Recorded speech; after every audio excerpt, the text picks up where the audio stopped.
Roland, je ne parle pas parce que tu as tout dit, mais non, je rigole. Et je vous remercie mes camarades et je dois préciser une chose. Roland m'a invité en tant que représentante de moi-même parce qu'en Italie la droite est dispersée, pulvérisée et évaporisée dans l'atmosphère après ce qu'a annoncé Roland il y a quelques instants, et m'a invité en tant que témoin, représentant, si vous voulez, d'un héritage, celle du mouvement social italien, qui a été fondé dans l'immédiat après-guerre en Italie, dans le 1946, et qui a duré 47 années.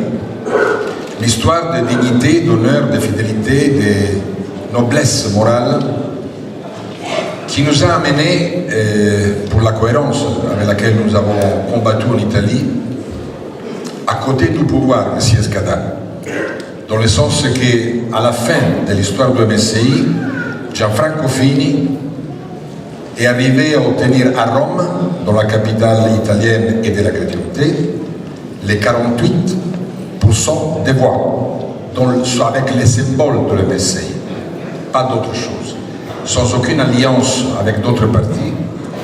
Et à Naples, Alessandra Mussolini, la nièce du Duce, avait obtenu les 46% des voix dans la même occasion, contre ce qui a gagné, qui était le maire communiste de Naples, Bassolino. C'est-à-dire que cette bataille était première par les électeurs. Alors, le refus de la participation à la campagne électorale, c'est un argument très délicat. Ça dépend de la manière dans laquelle on se présente, avec laquelle on se présente. Ce n'est pas les moyens qui nous obligent à juger contraire à notre idée, à nos idées, la participation aux élections. Et la manière avec laquelle on se présente, et les programmes avec les hommes. Mais revenons au thème qui a annoncé Roland. Je suis ici pour lancer un appel en tant que témoin de cet héritage du MSI. Plus qu'un appel, je vais lancer une sorte d'alarme rouge à mes amis français, à mes camarades français. Un avertissement, une mise en garde. Ne faites jamais ce qu'on a fait en Italie.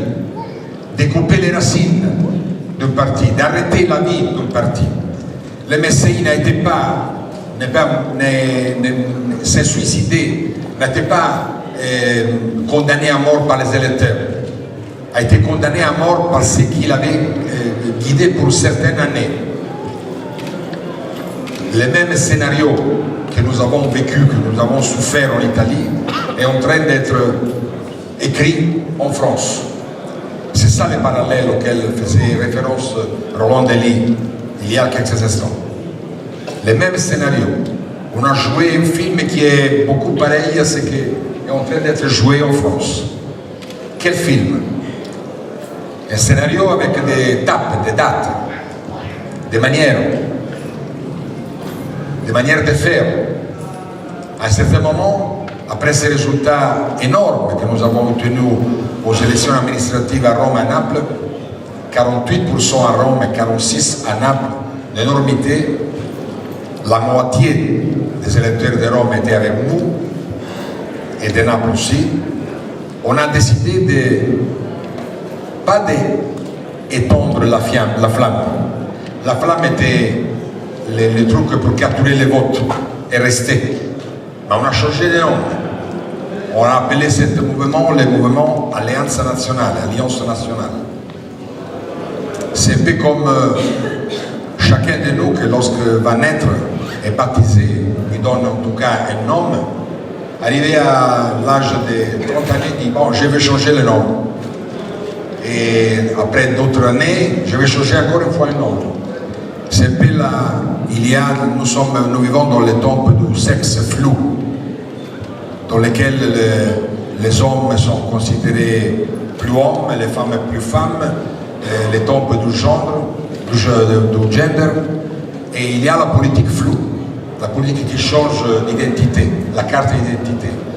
En changeant carte d'identité, le MSI est devenu Alleanza Nazionale, a marginalisé l'homme qui avait créé ce mouvement en Italie, Almirante, comme en France, on essaye de marginaliser Jean-Marie Le Pen. Il y a un parallèle aussi sur ça. En changeant de nom, on changeait de programme, la nature idéologique, doctrinaire si vous voulez. Nous sommes nés en Italie et le Front National est né en France comme un parti d'opposition au système et est devenu le mouvement Alleanza Nazionale, comme en France on essaye de le faire, un mouvement qui est autriste, qui est un mouvement qui va appuyer, qui va suivre les lois, les coordonnées du système. Ça signifie vendre tout son bagage idéal pour être accepté dans les palais qui comptent, dans les clubs qui comptent, dans les pouvoirs occultes qui comptent. Le résultat, c'est ce que nous avons vu en Italie. Lorsqu'Alleanza Nazionale est allée au pouvoir en Italie, les gens d'Alleanza Nazionale ont obtenu dans les différents gouvernements 5 ministres. La défense, les travaux publics, l'agriculture, la communication et les 5e, je ne me souviens plus, n'ont laissé aucune trace de droite sur son travail, sur sa démarche au gouvernement. C'est-à-dire qu'ils sont allés au gouvernement avec les idées des autres, pas pour suivre ses programmes, ses idées, les nôtres.